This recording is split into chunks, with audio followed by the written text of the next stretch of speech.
All right. So we've talked a lot about Christmas shopping early and the ships off the port, right? So as of right now, MX SoCal, which is the Marine Exchange of Southern California, as of Monday, the ports have set a new record. That's this past Monday. We're up to 154 ships in port at LA and Long Beach. That's a new record according to MX SoCal. There are 97 container ships, 27 at berth, which means they're in a holding spot or a dock near the dock. A record 37 are in drift areas, which are outside the berthing areas, and another 46 are arriving this weekend. We have passed the COVID surge. Since August, the ships are growing in number off the coast, and it's not going to stop. So the ports are trying to help with this by working nights and weekends to try to alleviate the congestion, but it's not working out so well due to the continuous arrival of new ships. Remember when we discussed China ports being shut down due to COVID, right? The factory belt there, where their big outbound container port is, ships out about $4 trillion of goods. That's amazing. That's a lot of goods, right? That's trillion with a T. Yeah, Yes. T with a trillion. Tango, or for Timmy. Tango. Yeah. Tango. They are barely getting ships and containers out due to the shutdown, and they're way behind. Here's some quick stats, and we'll hit this pretty quick and get out of it. From Singapore, LA, Long Beach, Alaska, Georgia, Liverpool, Hamburg, Rotterdam, and Yiting, China, there are over 400,000 20-foot containers sitting idle. Wow. This is a massive disruption. Danish carrier Maersk, we call it here in America, but I think it's Maersk, pronounced as the Danish would, is up 34%. I like Danishes. I do too. Hot Danishes. Yeah. They're up 34% through the first half of this year. Their competition is up 416%. From Best Buy to Nordstrom, they're expecting high stress levels during the holiday season. They're already saying it. So what I wanted to do is go around through some of the international shipping topics real quick, and then we'll dive out of this into David B's topic.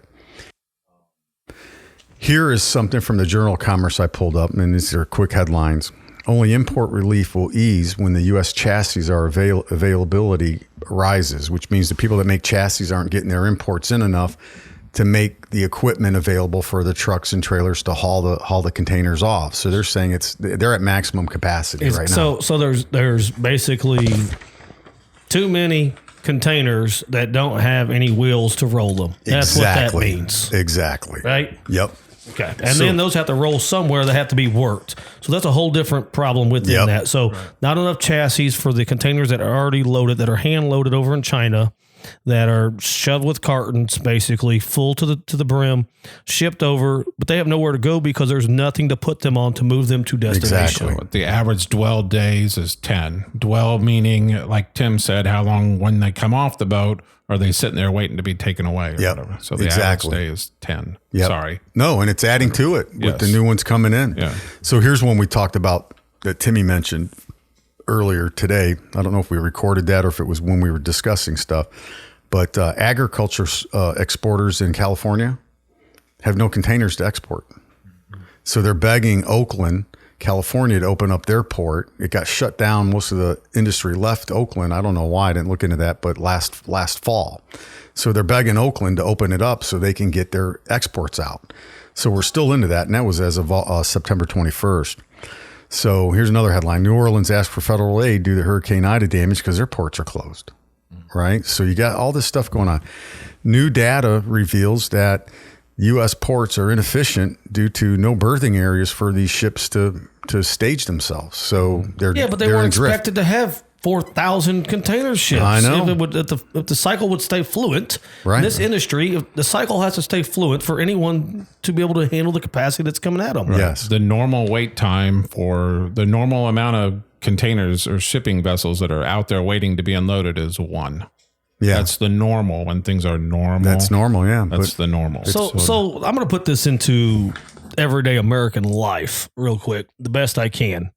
Basically what Tony B is describing, and just headlines alone, this is basically saying that Guns N' Roses is making an appearance at a high school theater that only seats 2,000 people. Right. But they have 100,000 people that want tickets. See 'em. Yeah.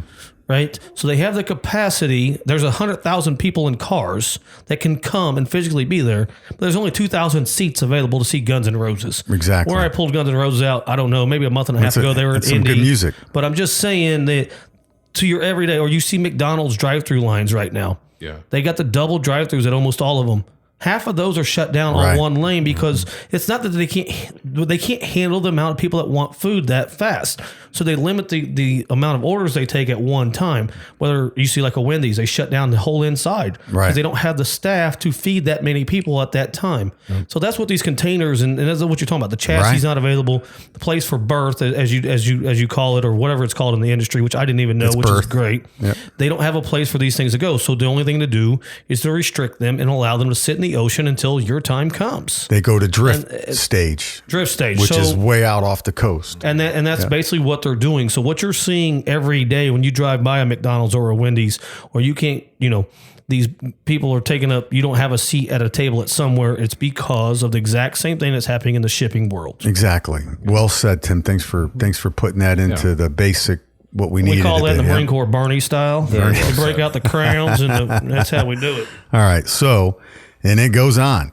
Labor judge rules that Charleston, South Carolina port is in dispute over a new terminal with the ILA, which is the International Longshoremen's Association. That's a union.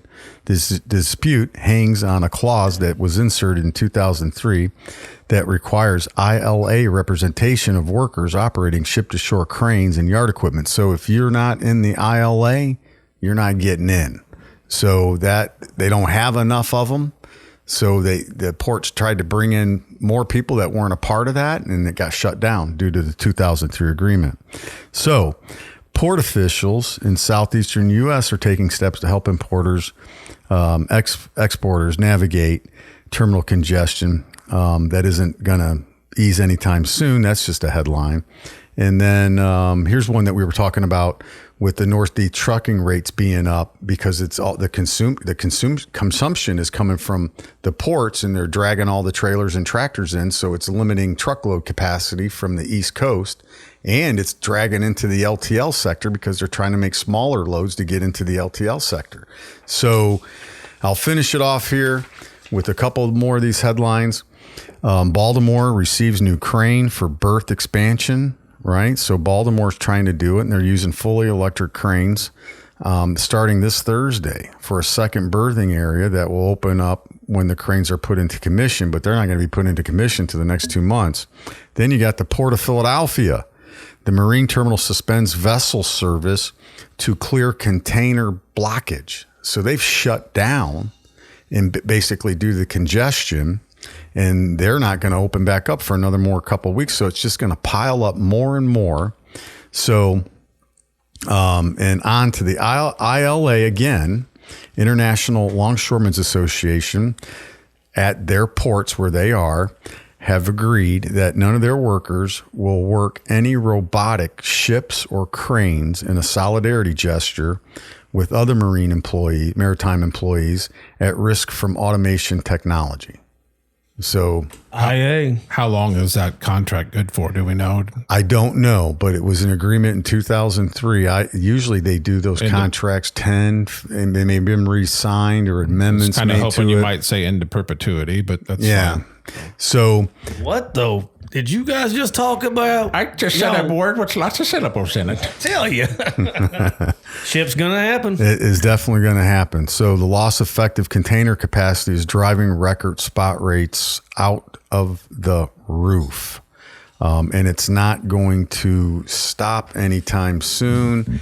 And we are now into basically Long Beach and Los Angeles are going to record 20 million containers brought through this year. And remember, they're a third of U.S. imports.